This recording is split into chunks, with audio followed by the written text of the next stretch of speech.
मानदेश माझा सबस्क्राइब करा आणि अपडेट रहा।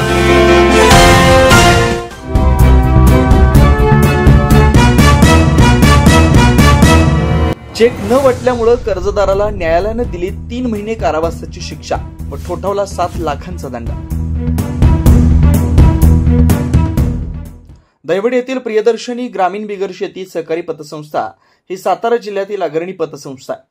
या संस्थेच्या जवळपास 70 कोटीच्या ठेवी असून 60 कोटी कर्ज वाटप आहे। कर्जू व पत असणाऱ्या व्यावसायिकांना चांगल्या उद्योगासाठी पतसंस्था कर्ज पुरवठा करत असते। रत्नजित देवधन देशमुख राहणार निमसोड तालुका खटाव या कर्जदारानं 2014 साली दहिवडी येथील पतसंस्थेच्या मुख्य शाखेतून 15 लाखांचं कर्ज घेतलं होतं। कालांतराने कर्ज थकीत झाल्यानंतर प्रियदर्शनी पतसंस्थेने त्यांच्यावर 138 नुसार वसुलीची कारवाई केली।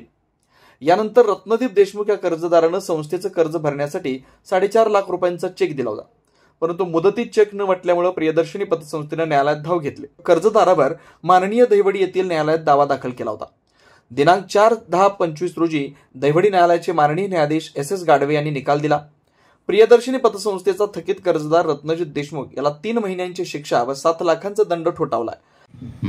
प्रियदर्शनी ग्रामीण बिगर शेती सहकारी पतसंस्था मर्यादित दहिवडी या संस्थेच्या रत्नजित देवधन देशमुख या कर्जदाराने 15 लाख रुपये संस्थेकडून कर्ज घेतले होते।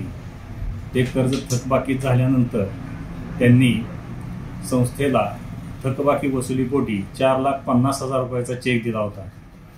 तो चेक न वाटल्यामुळे संस्थेने त्यांच्या विरुद्ध निगोशिएबल इन्स्ट्रुमेंट ऍक्ट 138 अन्वये कोर्टामध्ये चेकची केस दाखल केली होती व तिचा निकाल 4/10/2025 रोजी लागून तो संस्थेच्या बाजूने लागला।